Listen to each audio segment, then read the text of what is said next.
Let's talk about Liverpool as well, because 2-0 loss for them. I think you went into it, Jamie, feeling like you didn't necessarily expect a result. How do you now kind of process a 2-0 result? It's actually a good result for Liverpool, would you believe?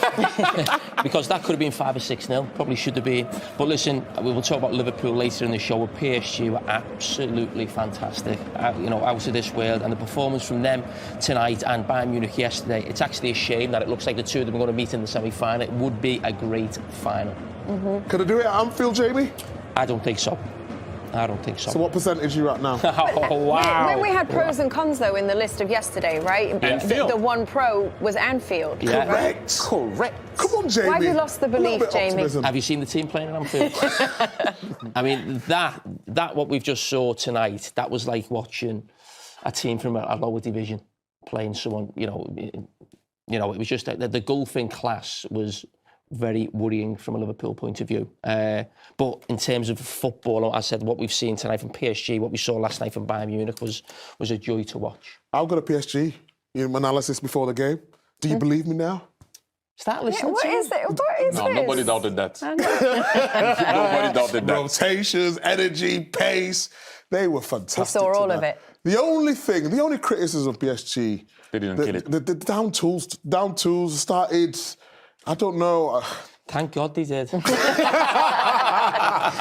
was no conviction in certain aspects of their game later on, and it could come back. In some ways, it's actually a great result for Liverpool because it could have really been, it should have been 5 or 6 in that game. I mean, the gulf between the two teams was absolutely startling, really. When you consider last season, yes, Liverpool got back to the PSG and they won 1-0, we know that. But the second leg at Anfield was a really close game, 2 top teams. Liverpool then going to spend 450 million, probably a lot more than PSG spent in the summer.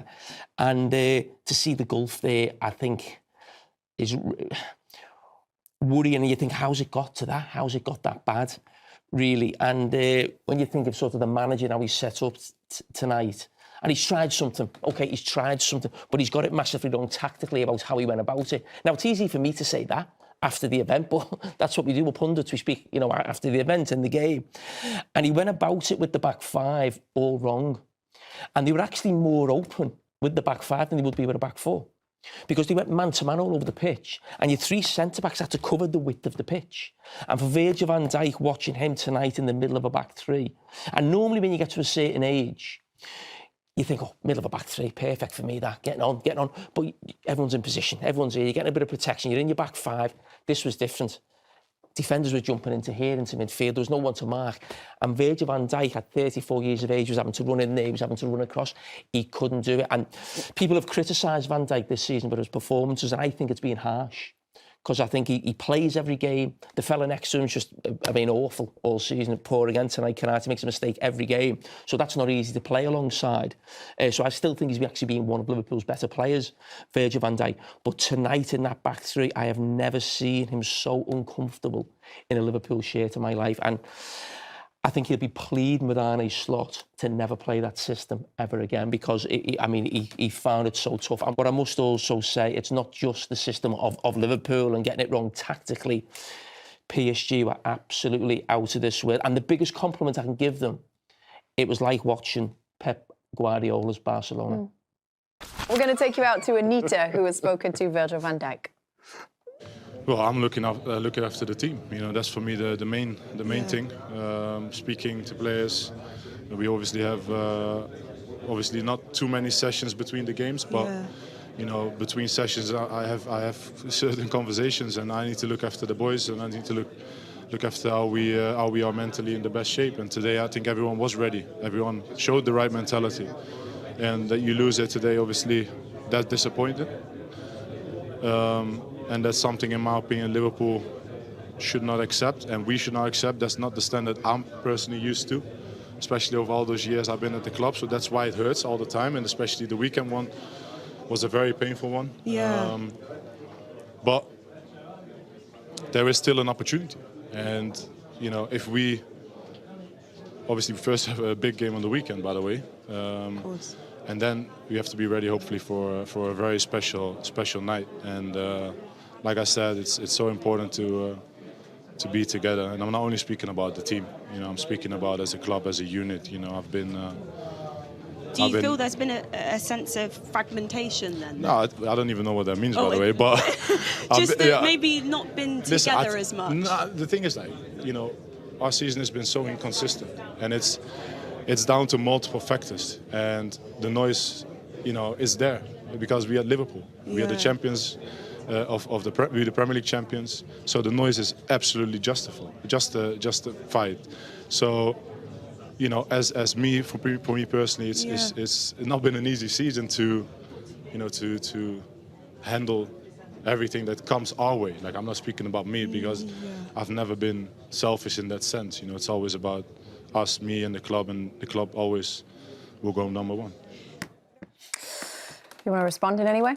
No, listen, what I would say about Virgil van Dijk, he's always been a true leader on the pitch, and he is a true leader for me off the pitch. He gets questioned a little bit when Liverpool aren't doing well by supporters about, is he, you know, leadership on the pitch? But that always happens when a team's not winning. You're always pointing fingers. For me, he's been a fantastic captain, a fantastic player for Liverpool, and he always comes out and speaks, and I respect that, because not everybody does right now. But I said at the start of the season, and nothing's changed in that, what you're seeing here with Liverpool, and there's lots of different things that are wrong, but you're watching three all-time greats. In the goalkeeper, Alisson, he's always had injuries, but he's getting them more now. He's not the same goalkeeper. Virgil van Dijk, as we know, he's not quite the same. Who is at 34? Mo Salah's the same. Who is at 33 as an attacking player? I'm never going to criticise them as players. They're legends. They've done so much for the club. And they've carried players. And that's not criticising the other players, because that's Thierry at Arsenal. Well, that's Bergkamp. You always have 4 or 5 great players who carry the rest with them. So what you're watching here now is Salah and Virgil van Dijk, who were absolutely out of this world last season, carried Liverpool to the title. They're not the same players, and the others aren't quite good enough to step up. And then you've also got new players who come into the team. And I think they've got away with quite a bit of criticism, actually, the new signings, because we've almost said, OK, the new signings, they're getting up to speed. And in Ekitike was really poor tonight. And I said before the game, and I include Wirtz in this, and Isak as 3 players who've come in. To be a top player for Liverpool as an attacking player, you need to be arrogant on the ball, but humble off the ball. They're not humble off the ball. They don't do enough off the ball. And that's why it's so easy to play against Liverpool right now. What are we laughing at? I'm not laughing. Well, don't laugh. I'm not laughing, man. Oh, we'll see you in that boxing fight. My mum loved that phrase, by the way. She texted me about that phrase. She liked it. Arrogant on the ball. Yes. I hope so. He said it 50 times well, you know. since the beginning of the show. Well, Shout out to it's my the mum. theme. And I was proven right, wasn't I? Yes, you were. I was proven right.